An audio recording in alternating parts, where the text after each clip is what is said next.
Hello, everyone, and welcome to Seriously Loco, the Seriously Crazy fan podcast for El Paso Locomotive FC. I'm your host, Phil Bakke, and I'm joined, as always, by my co-hosts tonight. We've got the crew back together. Mika and Christian made it safely back from Albuquerque, so I'm joined first by Mika Burrell. Mika, how did the travel find you? I mean, the travel back from Albuquerque isn't the most intense travel you've done since we last spoke on the air. That's right. Yeah, I spent a week and change in Europe. So, yes, Albuquerque was a piece of cake compared to that long haul from Houston to Heathrow and then from Paris to Atlanta and then getting stuck there and then finally making it home to El Paso. So, yes, all the travel has been good, safely home, and glad to be back on the podcast. It's been a minute for me. I know y'all took a little bit of a break too, but it's been even longer for me. So happy to be back. Yeah, exciting times to be back too with all that's going on. Locomotive just on a tear right now as well, and always nice after a derby win to catch back up. And we're joined as well by Christian Canales. Christian, obviously, you know, the trip to Albuquerque, nice in its own way, coming away with a W, but have you recovered from the animal scare that you received in Albuquerque? I'll be okay. In the end, I'll be okay. But you know, it's just some feral creatures out there. Should we tell this story for the listeners? We need to. Okay, I guess I'll start. We can have story time with Mika in lieu of Christian's question this week. Okay. Fair enough. Well, the Seriously Loco crew, Sansville, unfortunately, made the pilgrimage to Albuquerque finally to watch the derby on the road. And kudos to Locomotive for treating us to a 1-0 win. But yeah, so Christian, myself, and our friend of the podcast, Eric, we got an Airbnb, and we had a couple of issues checking in on time at this Airbnb because the host said that the previous guests had lost their cat. So we were like, you know, okay, like give them some time to look for the cat or whatever. And then finally around we were supposed to check in at 3, and around 3:40, he's like, okay, it's ready. So we're like, cool, like they must have found the cat. Like, let's go. Check in, put our stuff down, go to the game, come back. It's I don't know, what was it, past midnight probably, because we had a couple libations afterwards. Yeah, it was getting close to 1 at that point. A couple locations. A couple libations, yeah. So Christian goes into his room. We all say goodnight. We're like, all right, good night, everyone. He goes into his room, and I just hear, he closes his door, and I just hear him, exclaim. I couldn't even tell you what the noise was. You didn't scream. It wasn't comical in that way, but it was just what? I was just like, what? Something to that nature. Something to that effect. Then he comes out, and he says, you're not going to believe this.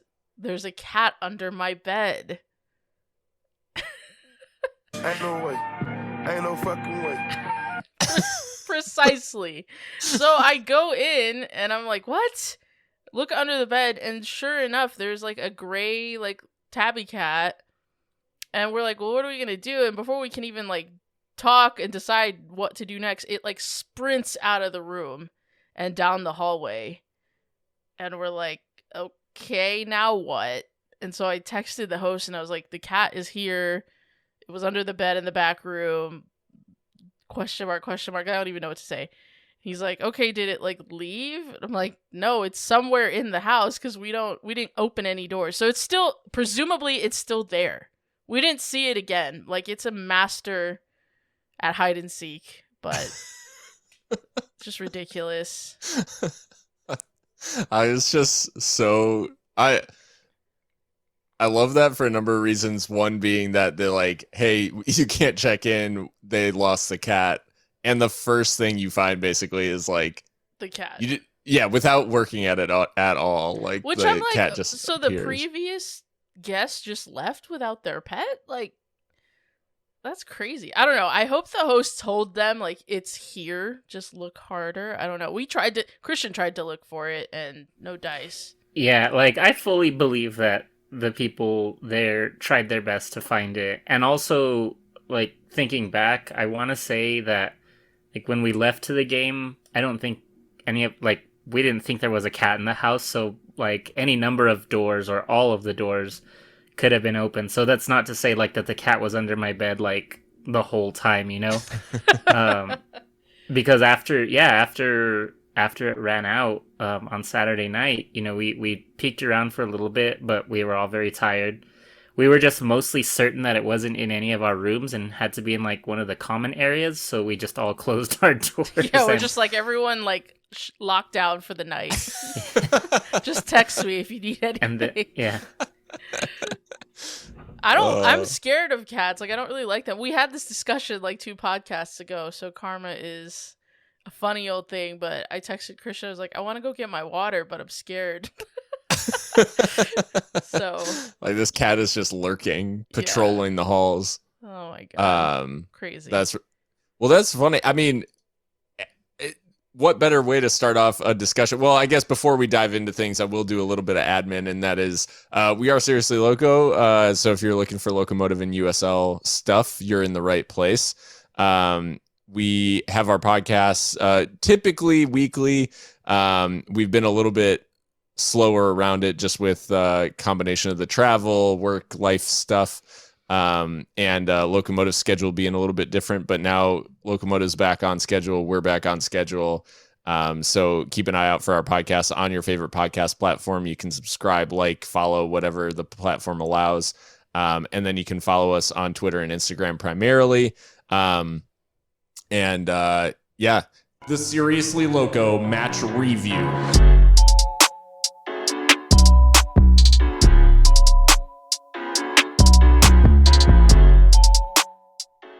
Yeah, I guess with all of that being said, you guys talked a little bit about your Albuquerque experience at the Airbnb, but we did get a question, and I think a good place to start off. This was, as you mentioned, like the first real away day for Seriously Loco, and with a couple of COVID affected seasons and all this stuff, like, we haven't really had a good chance to get out there and get on the road. You guys made the trip up to Albuquerque. So in terms of the match itself, we did get one question from our friend in Germany at Shadow Wolf on Twitter.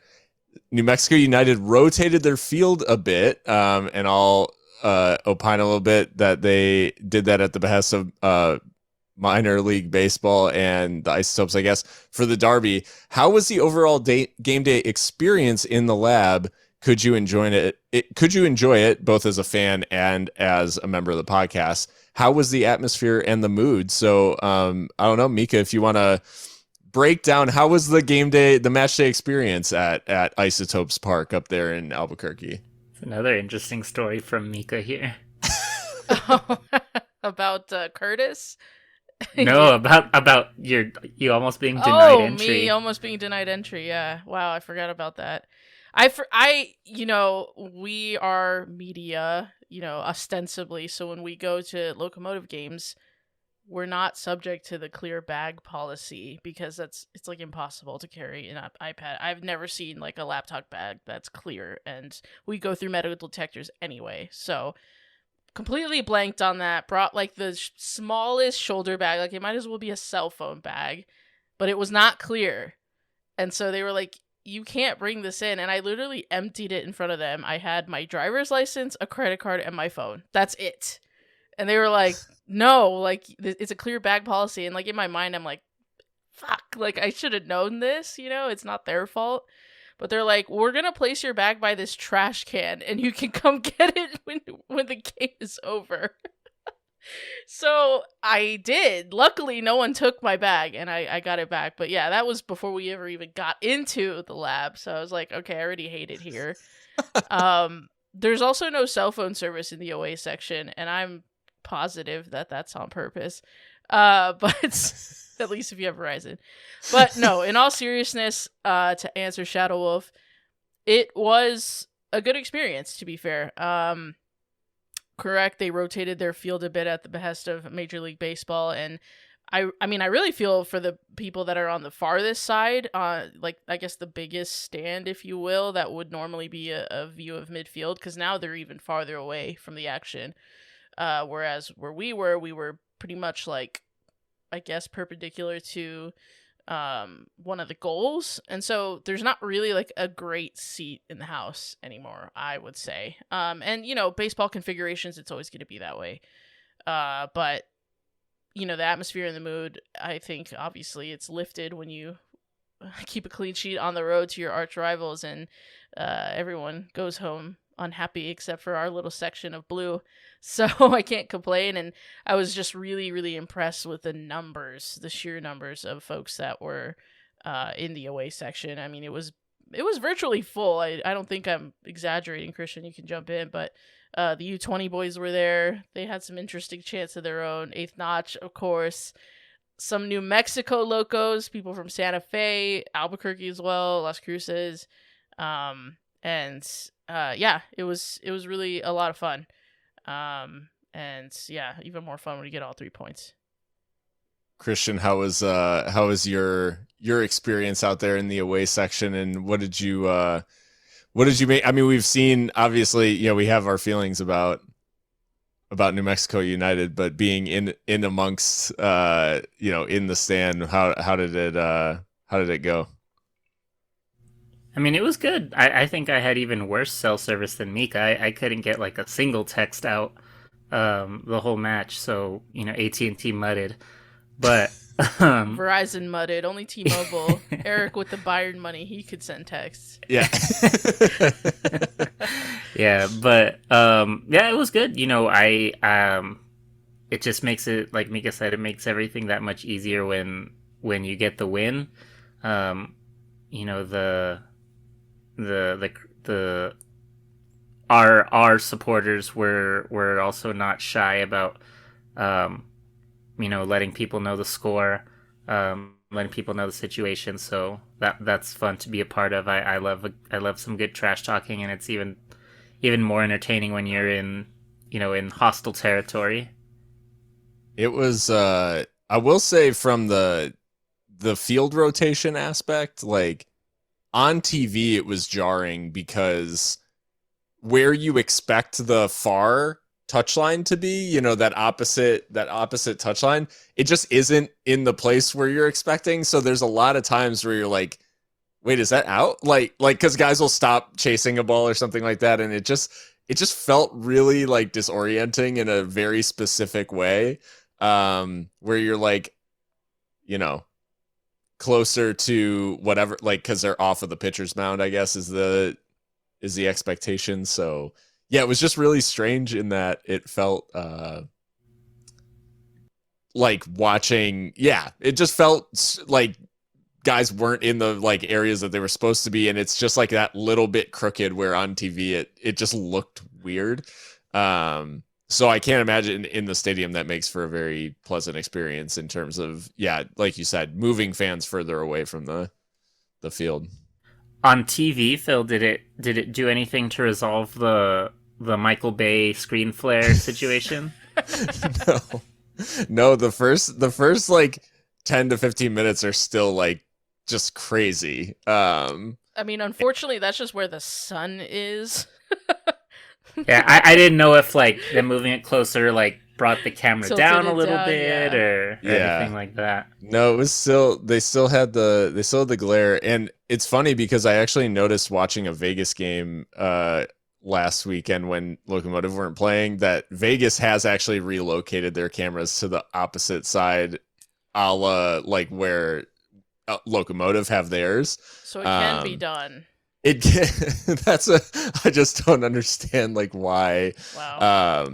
Now, what I will say, you know, Vegas is specifically weird for Cashman Field being nothing on that side, so it looks like they're just playing in, like, an empty stadium. But aside from that, because it's just a outfield fence and nothing else beyond. You know, at least Southwest University Park has, like, outfield seating to where, you know, there is a backdrop for the game that's not just ads for local insurance companies.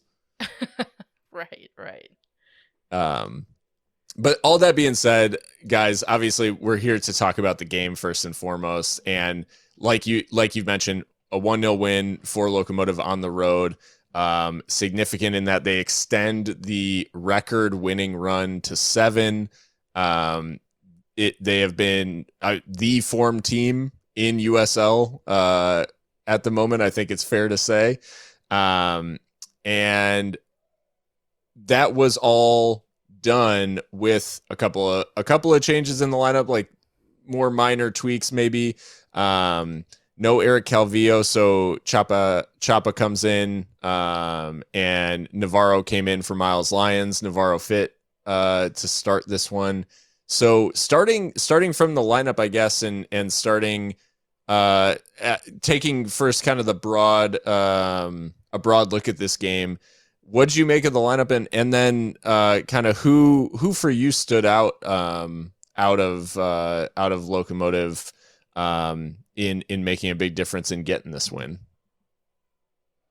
I mean, correct me if I'm wrong, but I think this is our first ever win with a clean sheet against New Mexico United, and I think this back four is,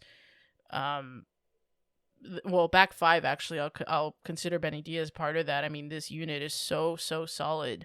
Eric McHugh has come in and just been a revelation. I mean, I can't praise the kid enough. When I went out to Omaha and he started that match, even though we lost, he still made an impression on me because he was so just cool as you like, clearing balls out of the box, using his frame, never looking really flustered. And I think that that's a really nice, a nice combination with Benze Pavkovic, who's a little bit more adventurous, right? Likes to go forward a little bit more and step out. Novato being fit, always huge. I think he's technically one of the best players in USL. Had a couple really good balls in behind, actually. And, when we would set those traps on the opposite side to kind of draw New Mexico United in, he'd be free. And so that was an outlet for us. And then Borelli gets the assist. So, I mean, I think all credit to the backline, who kept the clean sheet and were also instrumental in pushing us forward, really. With this starting lineup, though, I think I think it's natural to put a question mark on Chapa Herrera because that Eric Calvillo, Liam Rose tandem has been so instrumental to this, 9 games unbeaten. Christian, did someone tell us that it's Eric and his partner are expecting their baby soon? Is that why he's... Yes, that was confirmed. It was put to me that it has not happened, or at least was not happening at the time, but it's, the clock is ticking, and as Phil and I can attest to, it's never, it doesn't run on, nothing runs on a timer, so. It's when they want to come out. It's when they want to debut. So. If anybody has any contacts at Providence and can get get things moving, no, I'm just kidding. Obviously, congratulations to Eric and his partner, and hopefully everything goes well. But Christian, who for you was the difference maker in this one? And I mean, the Chapa inclusion is obviously enforced with Eric's absence. It did feel like maybe the midfield got a little bit more workman-like given Eric's absence, where maybe a little less going forward, but still a lot of intensity and a lot of winning fouls, winning the ball back. Yeah, I mean, besides McHugh, who like Mika said has just been fantastic. Gomez starting again has been, I think, very good. With Petrovic being out. He just, like we've said before, and we'll say probably about 20 other times before the end of the season, he just does everything. And so I think particularly in the first half, I think Mika had even commented during the match that he had been our best player that first half. Just winning balls, getting people off the ball. He's just so physical, and just, like I said, he can play anywhere on the field. I talked about it on the way back, driving back. I was like, I don't know what position that he was playing on Saturday, just because he was a little bit of everywhere. You saw him, getting the ball in midfield. You saw him pressing, way up the field. You saw him, receiving receiving the long balls over the top. So he just does everything. And I just think that, no goal, no assist, but again, he just puts his mark on the game, and unless you're watching it, you're not going to realize how much he contributes. Gomez has always been kind of known in our group and probably amongst Locomotive fans as one of the more unlucky players in terms of just like doing a lot of things really well and then not getting the reward at the end in terms of like a goal or an assist, all the time. And I think this is one of those matches where you could definitely chalk it up to a little bit of luck. Like there's probably a couple of opportunities in here that maybe he would want back, or maybe make a different decision. But yeah, Gomez always works his socks off. And it's so necessary in a game like this too, when you are on the road against rivals who are going to obviously even if quality wise, we'll probably get on to New Mexico United's kind of aspect of this one, because I was expecting a little bit more of a fight or pushback, I guess, than what New Mexico ultimately offered. But talking about how Locomotive approached this one, we had a question from Eric at Ebout27 on Twitter. He asks, how do you assess the performance of the Rose-Chapa partnership in midfield? It was nice to see Chapa get the start in Eric's absence. Also cool that Diego and Lalito got some minutes. And we can maybe comment a little bit on Lalito's cameo. But Rose-Chapa, I mean, I mentioned that it's a little bit more workmanlike maybe, and a little less incisive through midfield. But in a game like this, it almost like fit the purpose in a weird way, in that it seemed like they did their job in what Brian was asking them to do. Yeah, I mean, I think Chapa does end up getting a yellow card, I think, and so him and Zacarias both, I think, were under a bit of pressure in that midfield. I mean, at times we were outnumbered, and I think that was just a consequence of the system that New Mexico United was playing. I think that was the goal for them, is to outnumber us in midfield, and to a certain extent they did that, but there was nothing that Chapa or Liam did that was, quote, detrimental to our effort, I guess.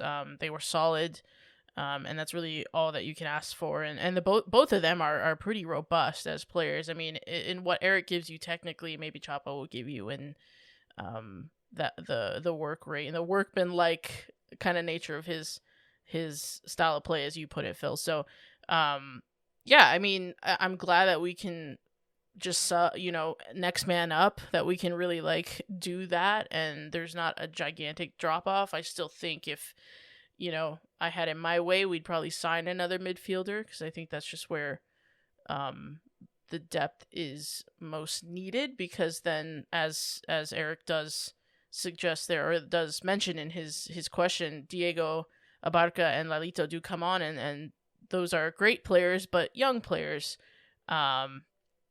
Although I suppose you wouldn't know it from Lalito's cameo, because he comes on and immediately takes a foul in the attacking third like a grown-ass man and allows us to keep possession. So, I mean, my goodness, what a savvy player we have on our hands, apparently. So hopefully we'll see more of him. But yeah, overall, that partnership did just fine. And I just don't think that this was really a game that was really played in midfield. I think there was more battles in midfield, but more football on the perimeters, if you will. Well, let's talk about that next, Christian. We've talked a lot about Brian Clarhaut's ability to neutralize kind of the big names or the big threats on a given team. And we seem to be having a similar conversation week in and week out. But in this case, neutralizing New Mexico, as Mika said, the game was played kind of back and forth, and maybe a little less of that feeling of control. But we had, of New Mexico's starters, their big weapons, we had Amando Moreno, 14 touches, Chris Wehan, 34 touches in 90 minutes, Sam Hamilton, only 4 passes into the final third, And Alex Wagner, their number 9, like their striker who started the game, in 60 minutes had 5 touches. And 0 shots. 0 shots. Which is not what you want from your striker. So I mean, this was another story of Locomotive neutralizing the opposition threat. And what did you make of how Locomotive went about doing that? Yeah, it was just kind of strange to see, because, I mean, just history tells us that Chris Wehan is just going to be a headache for us. So especially when not watching like the game on TV or anything and being in person, I left that match thinking like, he was there, right? Like he wasn't hurt, like he wasn't like a scratch from the lineup or anything late, right? But yeah, I mean, Brian does it again. It's becoming something of a calling card for him now. Is you take that big threat and you just absolutely blank him for the night. And so he's done it again. I'm not savvy enough to tell you what he did or how he did it. Something that Mika posited to us based on what we saw was, Lucho was playing pretty deep all game. And in the moment, we were kind of wondering, like, is it because he's not fit or, like, what's his deal? Because that's not usually his MO, but maybe that was just part of it, just keeping a body down there to make things more difficult for the attack. So if I had to make a guess, it would have to do something with that. But just another, masterclass from Brian in, just shutting down the enemy's weapons and making them figure out a different way to beat you. Mika, that Lucho change, I mean, he does play, we've seen him drop off and link play and that sort of stuff, but it does seem like the attackers for Locomotive in this one were putting in quite a bit of defensive work. Gomez, we obviously lump into that, but Kostyshyn as well, involved on the wings, and really those partnerships and stopping the ball into New Mexico's forwards was really, it seemed like the goal, where it's like they can have it out on the perimeters, they can, like, Moar doing a lot of dribbling, that sort of stuff, totally fine. It was stop the cross, stop the service, and just really clog those things up and then counter. Yeah, absolutely. I mean, there were a couple times where they tried to force the ball into the area, and then Eric McHugh was there acting like prime Sergio Ramos and just clearing things out that looked very dangerous. I mean, I just think that our defense was completely unflappable on the night. I mean, I've never seen them look so calm.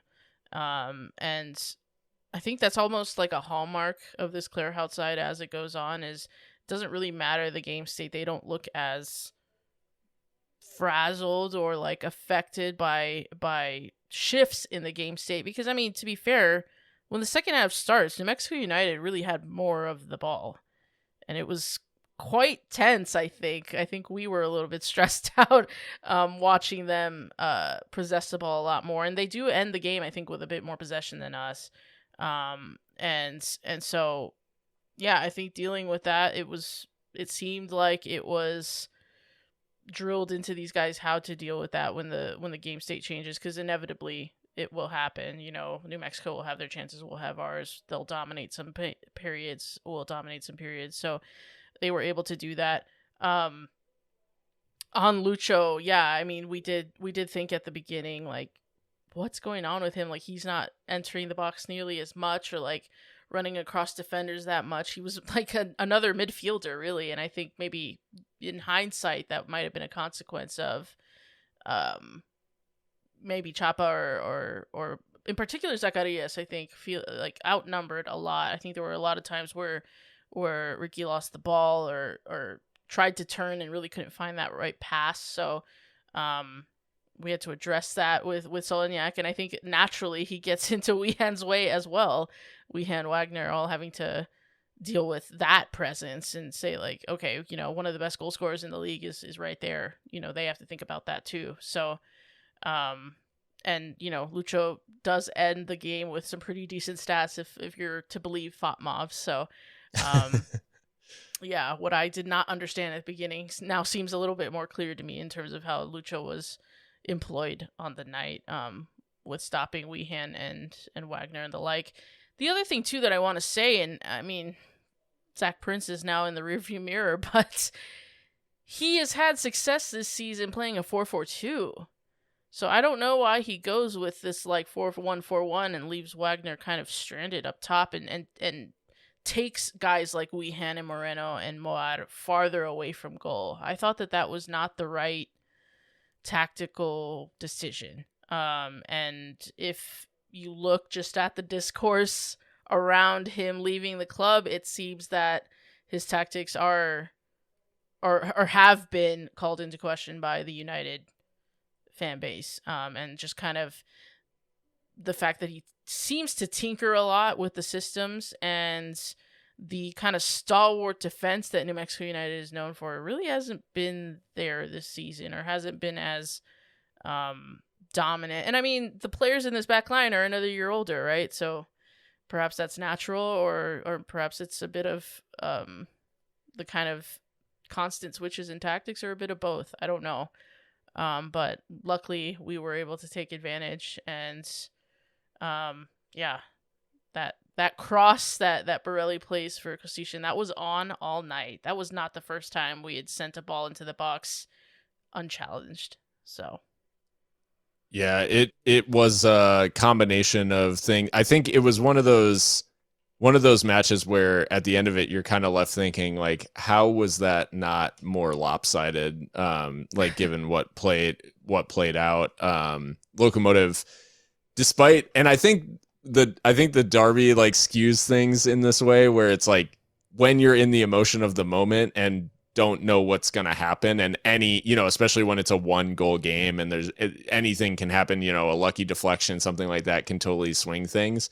It takes away from the fact that this Locomotive performance was like dominant in pretty much like every way that it could have been, except for in front of goal, which I did want to touch on, given the fact that this is starting to be a little bit of a trend in terms of Locomotive's chance creation and its end product maybe not equaling. And maybe the one thing you could say about this team is, like, do they score enough goals? Like, they literally score enough goals to win or they have scored enough goals to win these last 7 games, but they have like kind of just scored enough. So I wanted to spend some time on Locomotive's finishing and what we think about the fact that, I mean, Lucho, 0 for 4 in terms of shot accuracy in this one. Gomez has 4 total shots, 2 blocked, and then 2 that actually make it through, only 1 on target. Kostyshyn just the one on target, which ends up being the goal, but a little bit of a shot accuracy issue. Zacharias, I think, isn't able to get a shot on target in this one either. So what do we think about, like, is this just a game of averages where eventually more of these shots will start finding the target or going in, and it's just like riding their luck a little bit? Or is it a genuine problem where do Locomotive like have a quality issue in front of goal? I think that part of like that figure for us is a little bit skewed when you have the player who takes the most shots in the league, in Dennis Kostyshyn.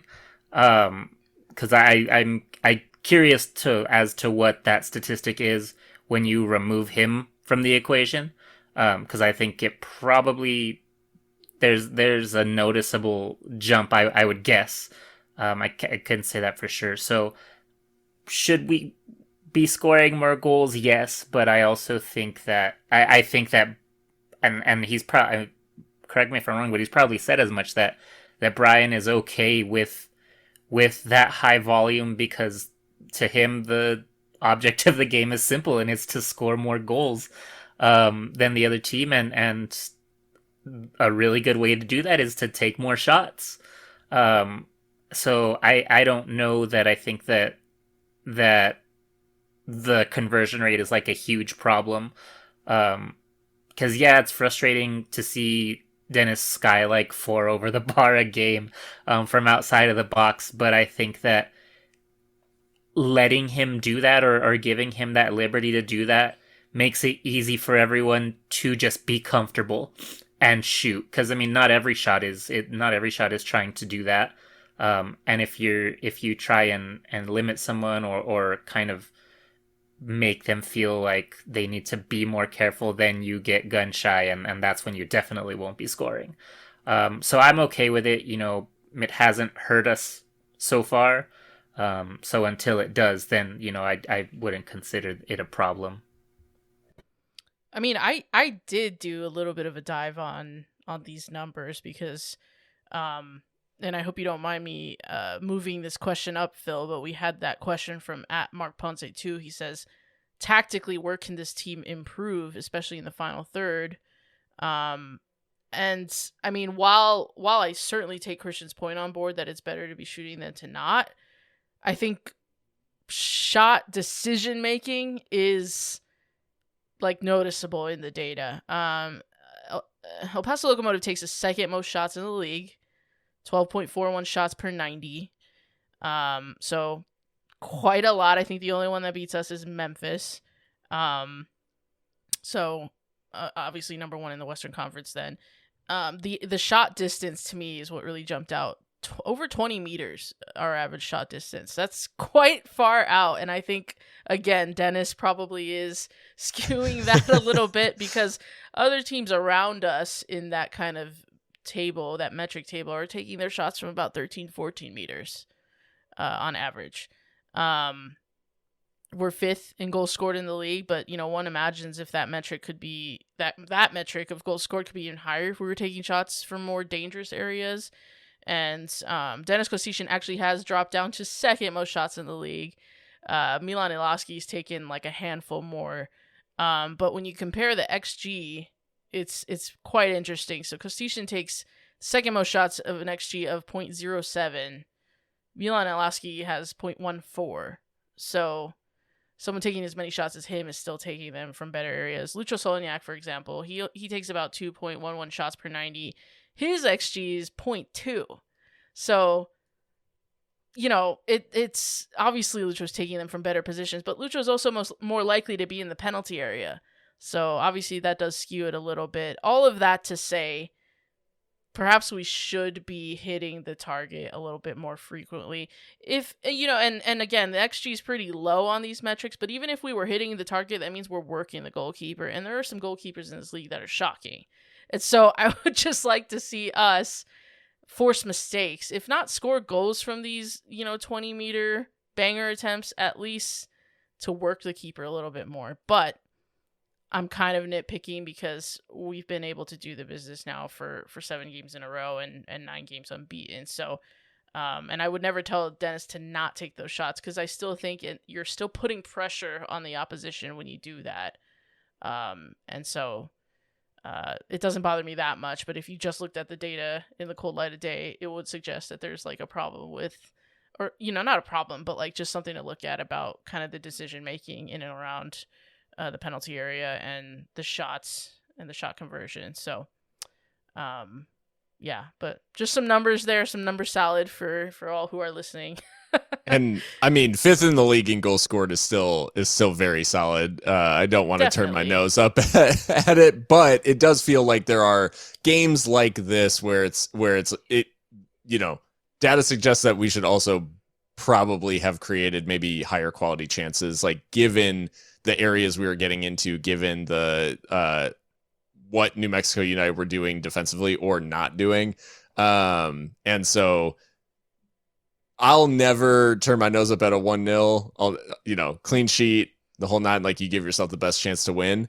There is a universe in which we leave that game 0-0, and that obviously would have been quite frustrating, given the gap that I think the team demonstrated in quality between us and New Mexico. But at the other end, we already mentioned it a little bit, but I wanted to give them their own space, just given the fact that this Eric McHugh and Benze Pavkovic's partnership has now had a few games to breathe and to really like for them to show us what they're made of. And Eric McHugh, as you said, like has stepped up in the absence of Locomotive's captain, Locomotive's most, senior player, Yuma. He stepped in and he really hasn't set a foot wrong in what he's done so far. Him and Pavkovic are turning into, dare I say, an elite partnership in obviously a small sample size, but this is it. It's feeling like a very promising partnership. I mean, like I said at the top of the show, they complement each other very well because McHugh is definitely that stay-at-home defender, big frame, a stopper, if you will, but can still play the ball as well. I mean, he's perfectly fine with the ball at his feet. Whereas Pavkovic, I think, is definitely more of that like modern defender. Like will step out and will even make runs, will make dribbles with the ball, and so I think there's a really nice balance there. On top of that, I mean, obviously, no disrespect to our captain Yuma, who is sidelined with a meniscus injury, but I mean, the two of these boys are young and more, I guess, robust athletically, and so. I mean, you call it low-key elite. I'd say it's probably a little bit high-key. I mean, and what's really impressed me the most is just how Eric has just stepped into that back line and made that position his own. I mean, I don't think we've really been able to... I mean, I can't think of another time where we've had Yuma out for as long as this and had to have him replaced in the back line immediately, and where that actually stuck. I mean, we've tried Martin Payares in that back line. We've tried Andrei Luth, of course, and no one really like put their stamp on it, but Eric McHugh looks like he's been there all year long. And I'm sure when you're a player, all you want to do is play, and it must be frustrating to be on the sidelines, but he's gotten his chance and absolutely taken it. So kudos to the former, or I guess the Houston Dynamo product. So I'm going to say something that is specifically for like the context of this match, this Derby del Camino Real, and it might be a little bit controversial, I don't know, but I think that Eric being the one that was called up for, or not called up, but Eric being the one that plays in this match, may be like just the better call overall, even with a healthy Yuma, because part of what Yuma does, and it's, it's just who he is, and we love him for it, is he brings a lot of emotion and like just like lizard brain kind of mentality to the match. And I think New Mexico has historically been better than us at that. They kind of thrive off that. And, we commented, on the road, on the way up there and during the match, without Yuma, like, where does the intensity come from? And it might just be that, even though it makes for, like, a less entertaining match, like, maybe this isn't the match to do that. 'Cause, I mean, United did their thing where, they're trying to buy penalties, and they play with that kind of let's see if we can throw them off their game kind of thing, and there wasn't necessarily anyone in the Locomotive squad on Saturday to buy into that, and I think that that's just another reason why it wasn't as a tightly contested match as this historically has been. So that was just an observation that I had is the cooler heads prevail in this match, and it just might be because Eric is just a lot more calm about playing, like Mika had stated. So that was just a thought that I had. No, I don't think it's controversial. I mean, that like the curse had wind up signs of Yuma, like they had, like there's all kinds of like, we know that Yuma triggers people, and Yuma gets involved, like when there is that sort of kind of back and forth and that game within a game, if you will, of the like shithouse stuff, and he gets involved in that and really like, so I can only imagine like if what Moar was doing towards the end of this match, like if Yuma's in there, you know, does it end 11v11? Who knows? Like if those dives are going in, like Yuma would be in his face. Like there was a lot of, you know, there's already emotion in the match without kind of injecting it. So I do think, yeah, I mean, maybe there's an argument to be made that it just like kept things maybe a little more calm for Locomotive. So I don't disagree. Not to say that Yuma wouldn't, you know, he could have put on a blinder if he was healthy. But McHugh, to go back to him, McHugh, for all the defensive work that he does in this one, he's actually only credited with 2 clearances in the match. And that is because most of his clearances, or what would be considered clearances, were just passes, of which he completes 53 out of 59, which is good for 90%. He has 2 successful dribbles. 4 of his passes were into the final third. He has 4 out of 7 accurate long balls for good enough for 57%. Couple of blocks, couple of clearances, and then 3 recoveries as well. Won 4 out of 6 of his ground duels, and he was only asked to win 1 aerial duel, which he did. So the reality is New Mexico didn't threaten him all that much. But like you said, I mean, the calmness is sort of personified by that passing accuracy, because clearances are when you hoof the ball out with no intended target. He's collecting the ball and playing it to a teammate, like deliberately. And that is like the mark for me of a center back who's just not bothered really by what's going on around him. He's just, you know, personifying calm, like we've said. Well, 65 minutes elapse in this one, and Brian decides like to pull the trigger on a couple of substitutions. Emmanuel Sinupe comes on, as does Miles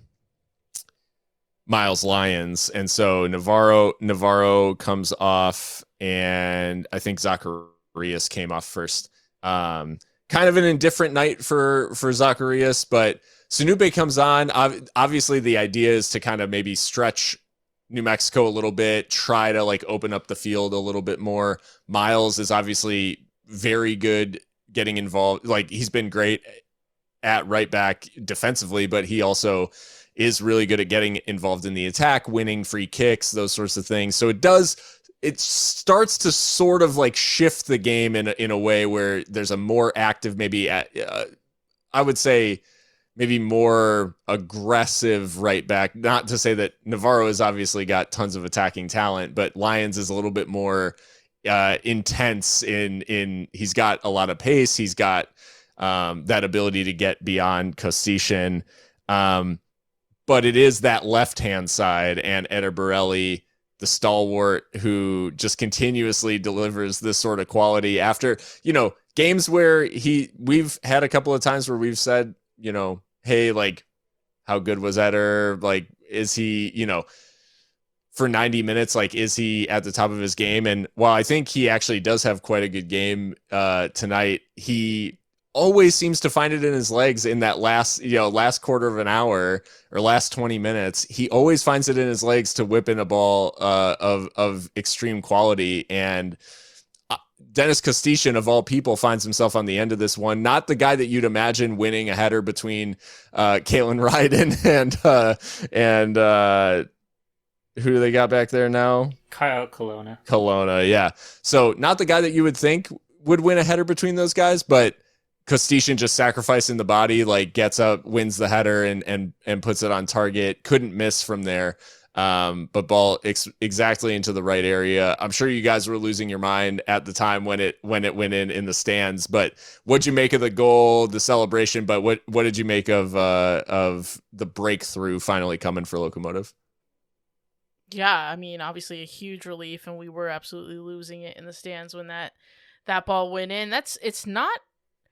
I mean, we can't overstate how impressive this is from Kostyshyn, because this is like a diminutive winger getting between an absolute veteran in Kalen Ryden and a younger player, but who has been pretty good for New Mexico United, and Kyle Colonna. I mean, the two of them are going to be looking at that in tape and wondering how the hell that happened, how they let Kostyshyn get between them and rise to the ball. I think it was Heather Dyche on New Mexico's commentary that said he just wanted it more. And like, it's a cliche, but maybe that is a bit true. And with, Borelli setting up the chance with the cross, that, like I said earlier, that move was on all night from the wide areas. It seemed like New Mexico were really set on defending the width of their penalty area to a fault, where like no one would step out really in the wide areas and stop the cross, because that happened a few times, and there were some headers that Ten Vakas caught very easily, but I mean, they were still connecting. So I'm not surprised really that we end up making the breakthrough with another headed chance. But yeah, shout out Kostyshyn, absolutely fearless player. Really getting in the mixer there and getting between two big bodies and making sure that we pull away late in the game. And I think at that point there was still a lot of football left to play, but it felt like very demoralizing for New Mexico United. I never really felt like they would mount a comeback, and it did seem like it sucked the life out of Isotopes Park. But, we were loving it in the away section, obviously.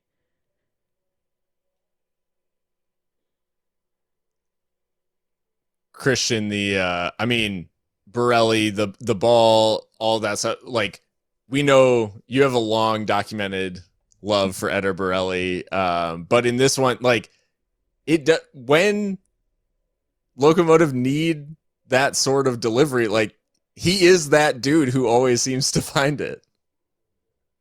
Yeah, I mean, we've had a good amount of people play, at the left and right back spots, but the top three as far as getting those balls in, he's in there right next to James Kiffey and Maka King. So, we continue to be lucky to have him, and he makes it look so easy.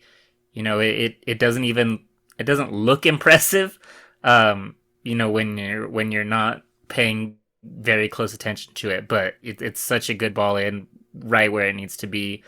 And yeah, I mean, he's just hoping that he's able to stay healthy and continue to just provide that for us. Because even along with, the crosses, he does so well defensively for us too.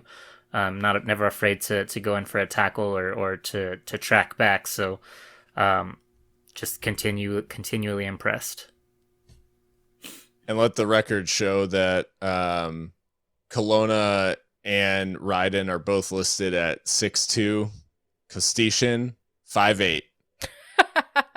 So oh boy, he made up a whole 4 inches while heading that ball in and finding his way in between. Intelligent run, just one of those, like, finds the space and attacks the space so well, and catches them flat-footed. A deserved goal. Absolutely love that he celebrates with the Ukrainian flag as well. Just such a cool moment, and continuously speaks to about his homeland as well. And glad that Locomotive can give him the platform to do his thing, and advocate for his home as well. The aftermath of this game, so Locomotive do see out a late surge of New Mexico shithousery, not actual shots of any sort, just them trying to get a penalty through Santi Moar, some of which were just laughably bad. Some of the dives, and I'm glad that the referee was wise to what was going on, and that we're not having a chat about a soft penalty being given, because obviously the pressure would have been there for the referee. But in the aftermath of this game, 1-0 loss, basically the next morning, the story coming out of New Mexico was one that if it was expected from anyone, I don't know, like, there was no indication from anyone really, or any reporting online prior to that next morning when it was announced that Zach Prince was departing New Mexico United to pursue another coaching opportunity. That was the initial reporting. It has since been reported that it is looking likely that he is going to join New York Red Bull as Troy Lessane's assistant. So what is old is new again. But strange. I wanted to talk about this a little bit because I saw two segments of the New Mexico United online fan base kind of emerge. The first being Zach Prince wasn't doing a good job. Anyways, like, why was he allowed? Why is he like leaving on his terms, basically? And then a second segment of the fan base, which is, well, if you wanted him fired, then why are you mad that he's gone? And I think like there's a lot of maybe nuance being lost in that online conversation where those people are not actually that different from each other. And like, you can be upset that someone who you perceive to be underperforming is able to leave the club rather than them being forced to leave the club, I guess, if that makes sense. I mean, to be fair, I think we know exactly how that feels. Yeah. It's just that John Hutchinson had the decency to see out the whole season. Right. You said that it came out in the morning, but it actually came out that night, and I will tell another little story. After the game, we went to go have dinner and a drink at Bosgate Brewing Company, not too far from the lab. And we're waiting for our order, and I was like, I just want to be petty. I'm going to go read the replies on Twitter. Like, I'm going to go read the replies on the, like, we fight again another day tweet. And I go to New Mexico United's Twitter, and it's right there. Zach Prince has left the club, and I was like, what? And I'm like, waving my phone around in Christian and Eric's faces, like, look at this. I didn't even get to read my replies because that caught me out. But in all seriousness, I can understand that kind of like tension of like, you're not doing what I think to be a good job. I want you gone, but not like that. Like, I want you gone because we said you need to go, not that you've been in talks apparently for weeks about moving on, and not only moving on, but moving up, ostensibly. And so I can see how that would be grating and upsetting to New Mexico United fans. The raw numbers, 20 wins, 15 draws, 17 losses in 51 matches as head coach for Zach Prince. Very mid, not horrible, not good. I think what's really been lost, though, in the post-Lesane era is New Mexico United's identity. Again, I think this team used to be, like, if anything, very hard to play against, and capable of, like, that sucker punch on the counterattack. I don't see that from them nearly as often as we used to under Troy Lesane. This season, it seemed, and the season's still young, but I mean, I think we have enough of a sample size that it seemed like when they take one step forward, it's two steps back. They had like a nice little 2-game winning streak going, and then I think they lost to San Antonio when they again deviated from their 4-4-2. Mm-hmm. So on top of that, signing off with a derby loss, that's nasty work. Like, I'm not gonna lie. Like, I don't. I'm sure that I'm 100% positive that it was going to be announced regardless of the result, because you don't write a gigantic press release like that in like, half an hour. Like, that's been planned for a very long time, but still, like, the optics of that are not great. And yeah, I mean, just what I'll remember him for is just like a lot of tinkering with the tactics, while also like being, getting far away from what a Lesane New Mexico United used to be. But looks like he's going to go join his buddy up in Harrison, New Jersey. So I guess best of luck to him. But yeah, in the middle of the season, that's ouch. Yeah. Yeah, I think I don't know that there's like a good way to spin that. I mean, it almost crosses the mind of like, would it have made more sense for them to just announce it like prior to the game? Like, I'm dead serious. Like, yep, this is gonna be it for him. Like, and so whatever happens, like, this will take the sting out of it, because like he's gone. Mhm. I have to say, and this is gonna sound maybe like petty or bitter or something like that, but it is genuinely wild to me that, and I have nothing against Troy Lesane as a person. I don't know him personally, right? Like this is not, there's no like vendetta here. Purely on performance and numbers, I don't know how you look at first 2 seasons New Mexico United and say like that's what I want my MLS team to be like. I don't know. I just, for me, like I never saw, I mean, I think we talked about it a lot. We talked about the fact that like New Mexico thrived on these moments, right? And thrived on like, I'm thinking like season 1, Kevon Frater. Like they relied on guys like scoring goals in big moments, not necessarily like giving a lot of, it just felt like they called them the Kings of Chaos for a reason. Yeah, like it had less to do with what was actually happening and more to do with like they could impose themselves in like these moments throughout the game. And like, let's remember, they missed the playoffs in season 1. Like, they were worse than, like, season 1 Locomotive was extremely like mid to start the season and then got good, right? Like, New Mexico United started hype and then fell off to the point where they lost a play-in game and did not make the playoffs. And that's like, that's their best like that's like known as one of their best seasons. Like, so I don't know. I just don't really understand it from either side really, because I don't understand why Red Bull are like hanging their hat on them. But who knows? Maybe it'll work. But yeah, the timing and everything was just absolutely nuts.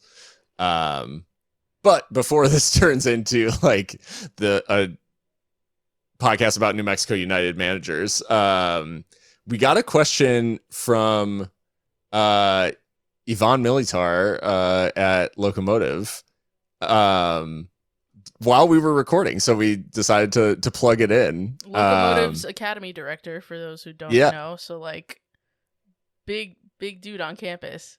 Yeah. So he asked, what did you guys think after the first 3 games? Did you truly believe? Also, how do you rate the direction of the team now after a lot of criticism about the transfer policy after the previous season? Little cheeky at the end, lads, and there's a little emoji, because we were. I think it's fair to say we were critical of the transfer policy. So I guess, guys, breaking it down, did you believe? What did you guys think after the first 3 games? Did you believe? Because we're on record, you know, so there's no point in like hiding anything about it. And yeah, I mean, I don't think any of us were ready to throw in the towel at the beginning of the season. Nor were we last year, you know, even after 5 way less convincing losses. Yeah. I think I'd like to think that, you know, we can be critical, but always fair. And especially these first 3, you know, I think we're all aware that schedule absolutely blew. So, like, I don't think there was a reason to doubt after those first 3 matches. It was just a matter of being able to touch the training ground, and also just taking into consideration that, you know, we were starting from scratch again for the second time in 2 years.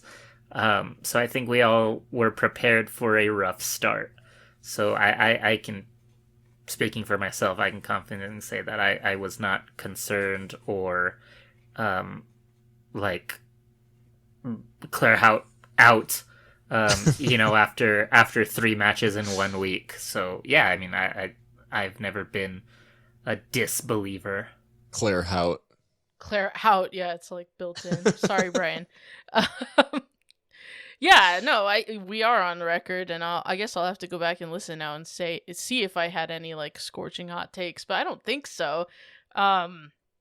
I think we commented a lot on how, like, sure, we would talk about the little mistakes and like shortcomings in the games themselves, but overall the vibe was always like markedly better, and I think even the fans felt that too. Some of the very diehards that we've spoken to of like, you know, Brian's really making an effort like to connect with us, and like he does, like, even during that insane like opening period, he was doing like a coach's show every week, like just wanting to be among the people, and like those things go a long way in El Paso.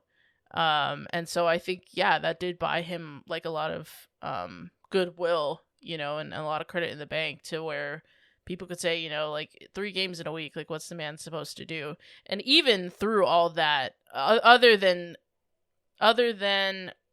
acknowledging that the schedule was ridiculous, Brian or any of the players never made any excuses. I mean, they really never did. And so, yeah, I mean, I think I did believe. I will tell you this, I don't think that we were going to be as good as we are right now. I thought we would start winning for sure, and then like drop points here and there, but I mean, we've been absolutely flying, and I'm just so pleased for the boys, because I know, and for you, Ivan, and Brian, and John Burklow, and all the people that are working behind the scenes, JC, of course, like, to make this work, because this is not just a fluke. You know, I know you guys are working hard behind the scenes, and you know, there's been a lot of adversity in the opening months with the schedule, with injuries. You know, I mean, our captain just went down, and we went up to Albuquerque and got a clean sheet. Like, Jesus, you know, there's obviously a mentality there that is being instilled. And so, yeah, I'm fully on board, of course. And we did, I think our criticism of the transfer policy was more like, there are like known quantities in this league. Why aren't we looking at them? And I think as we look to augment the squad, I still might think that a little bit, but obviously Brian has an eye for talent, because he's brought in some real difference makers. I mean, chief among them, Kostyshyn, Petar Petrovic, when he's fit, one of the most progressive players in the league. Like, the stats will show you that. Mark Navarro, of course, like the man played in the Premier League, like, you know, and I understand that that's kind of like also a signing from the previous regime, but still, to implement him, integrate him into this side, get him playing in his best position, enjoying his football again. Manny Sanupe, you know, he's improving players too that he didn't sign as well. So I mean, obviously that has to be applauded. But yeah, obviously Brian has an eye for talent, and he enjoys that part of the job, which I think is huge, because the previous coach was very clear about not necessarily liking that part of it. So yeah, kudos to Brian and the staff. I will say, to speak on the did I truly believe, I did believe that the team would turn it around. I did not believe that we would go into Louisville and swat them at home. I don't think any of us said that was going to happen. So the fact that is the result that, you know, started and kicked off what is now a nine game unbeaten run, and you know, those first 3 games seem like a distant memory now. Like, conceding 3 goals to Detroit, given all that's happened, just feels like an insane, like that couldn't have possibly happened. But I think the speed with which Brian has gotten his philosophy across, because it's clear that it's not just his system, because his system changes, and not in terms of the shape, but in terms of the roles, and in terms of what we want each player to do game to game. And I think that has been the most marked difference this year versus any other year, in that the adaptability game to game of this system is really impressive, and the players have like clearly fully bought in, right? Like, every single player, because we see guys go in and out of the team, and we see, you know, we don't see a massive drop off in quality. We don't see a massive, you know, we talked about like being worried about Miles Lyons coming in for Mark Navarro, didn't miss a beat. McHugh for Yuma, like the list goes on. Like guys who are that first man up, as you said, Mika, like guys are coming in and making a difference. And I do maintain with the transfer policy. I do think that there's probably an opportunity to get like just like maybe even like 5 or 10% better in certain areas, where we may, if the right player were available, I think like there's probably opportunity to add to the squad and add a little bit of depth, add a little bit of flexibility, because I think we certainly have like a very, very talented group of players that are augmented by an academy that is obviously chock full of talent as well. And we could add maybe a little bit more veteran help, like to augment that. But no, I mean, the direction of the team overall, I've certainly got no criticisms of. I'm glad now that we've got a coach that has the vision, has implemented his system, and hopefully now, like any transfer decisions he can make with the full confidence of exactly what he needs, and I trust all of you at the club to make those decisions, which, that's ultimately all we really ask for as fans, is like, if you guys know what you're doing, which we have the full faith and confidence that you do, then we're pretty content to let you do the business. And, but yeah, so that, I think that about encapsulates how we felt. Love getting a question from it's awesome. A locomotive employee. That's pretty sweet. Thank you, Ivan. Yeah, absolutely. Well, that about does it for the New Mexico talk. We will be doing a preview here of the upcoming game against San Antonio FC. But we'll take a quick break first, and then we'll dive into this Copa Tejas matchup. The Seriously Loco match preview. Welcome back to Seriously Loco. San Antonio FC is the team that Locomotive face this weekend, guys, and headed to HEB Park. No, wait, that's not what it is. That's not HEB Park. Toyota Field. HEB Park. They have the big HEB ad that threw me off. It's HEB Park is RGV. So wrong Texas-based corporation. Right. So headed to Toyota Field to take on San Antonio FC. A San Antonio FC team that obviously last year, the picture of consistency, defensively solid, a lot of 1-0s, 2-0s, 2-1s, like that sort of vibe. This recent run of form that San Antonio has been on saw them beat Charleston 7-0, lose the following game on the road in Detroit, beat New Mexico United 2-1, and then just in this last game, draw San Diego Loyal 3-3 at home, having been up 3-0, although they did go down to 10 men just shortly after they scored that third goal. But this San Antonio FC side, like, couldn't be more different than last year's, or at least the vibe of last year's. Well, they seem to be scoring a whole lot more goals. I mean, 1.8 goals per match. That's quite a lot for San Antonio. I mean, this is the most intriguing of this fixture in a while, because FOTMOB is to be believed. San Antonio are unbeaten in 24 home games, whereas we are the best away team in the league. So if San Diego is able to come away with a point, granted against 10 men at Toyota Field, what's to say that we can't do the same or better?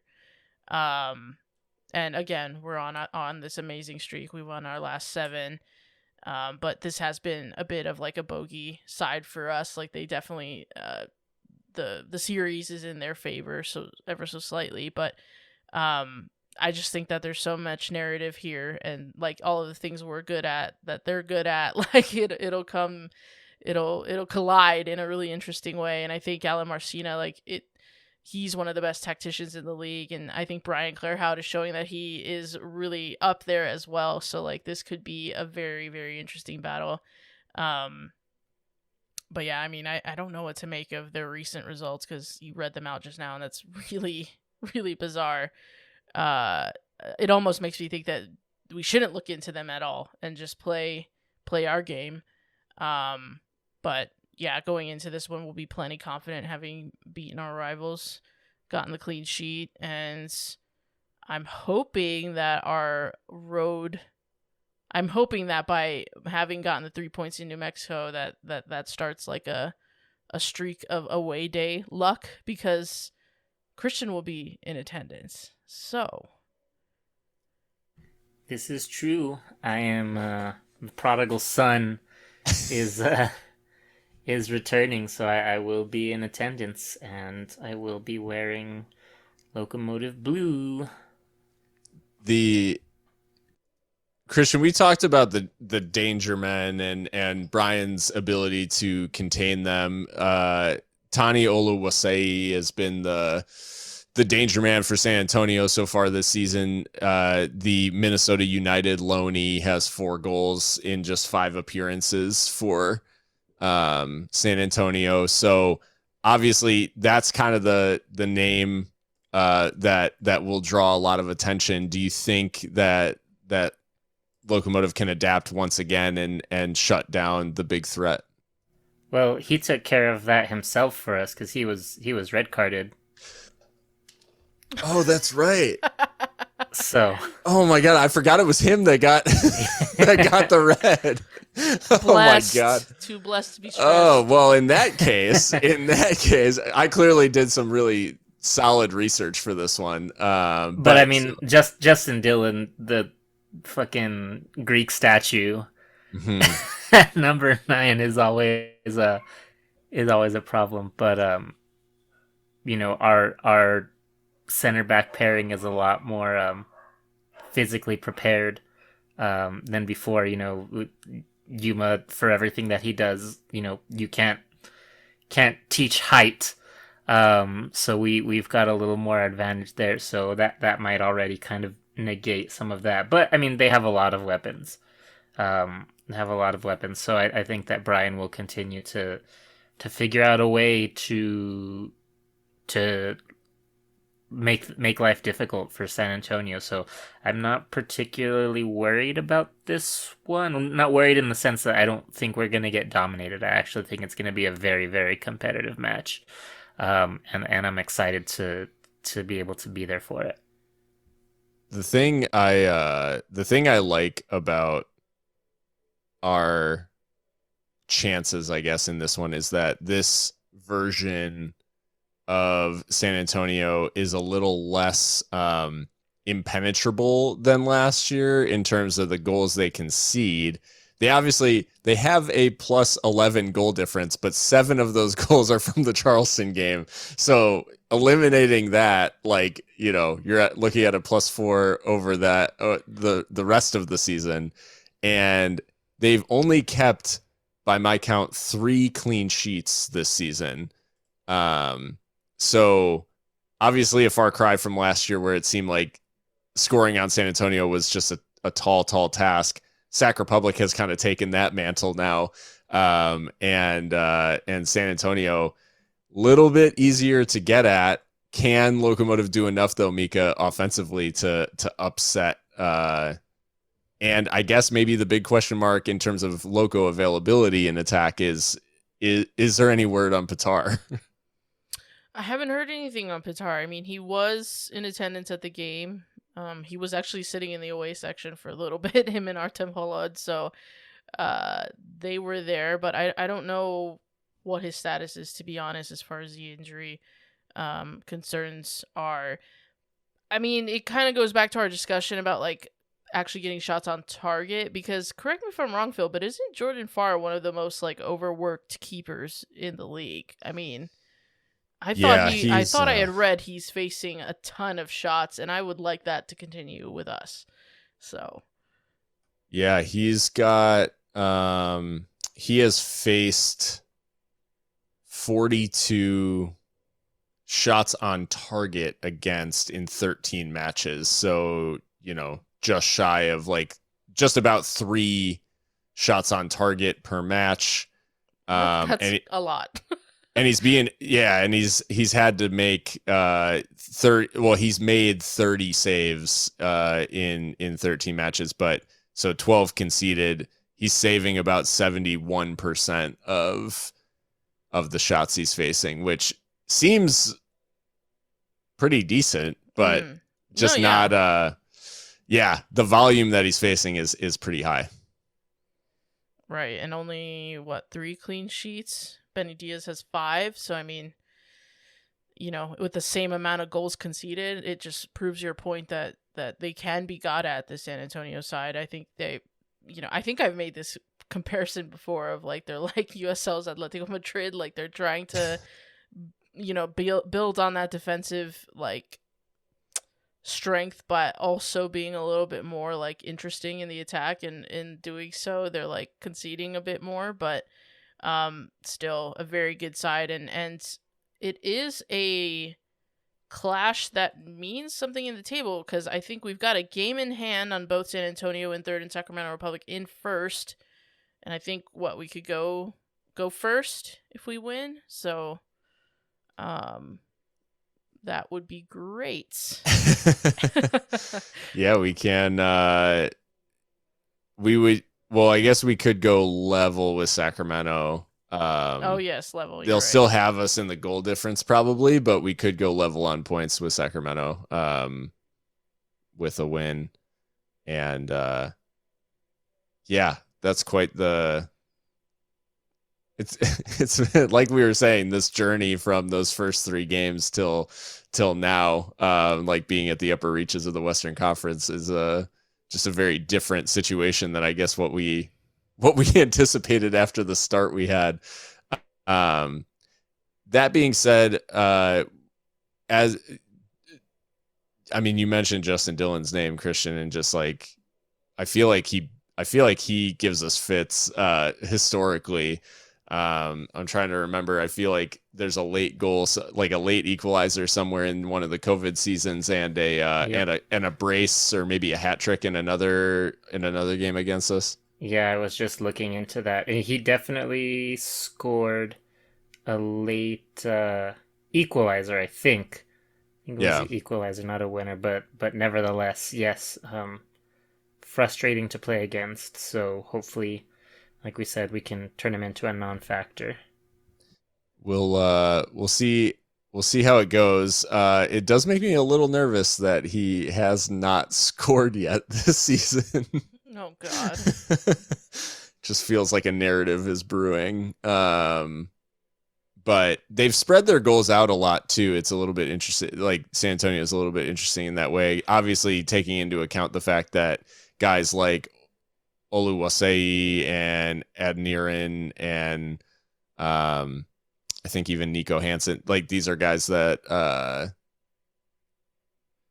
weren't necessarily with the team initially, so they've been added later. So anyways, interesting roster moves aside. San Antonio do seem like a team that are maybe still trying to figure out exactly who they are, given the fact that they've been doing all of these like short contracts and trying to add to the team kind of ad hoc throughout this first part of the season. How many signings have they made now? Like, it's kind of getting ridiculous, but I'll get the interns on it.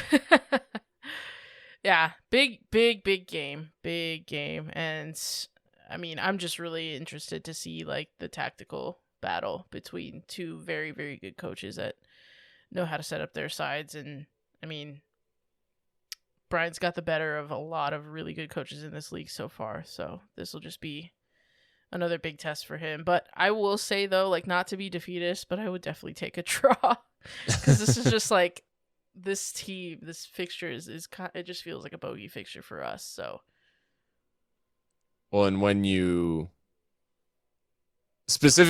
go into a rivalry game away on the winning streak that Locomotive are currently on, you just have in the back of your mind, like, at some point this winning streak will likely end. So when you're thinking of potential, trip ups, San Antonio away definitely feels like one of the ones that you circle on the calendar of like, hopefully we make it out of here unbeaten. Right. But it is a little bit tougher to, tougher to predict. I'm interested to see which way it goes. Christian, I mean, have you been to Toyota Field before? I think you have, maybe. Not since they rebranded. Oh, okay. So when I was there, they were still Scorpions. Right. Yeah, back in the NASL days.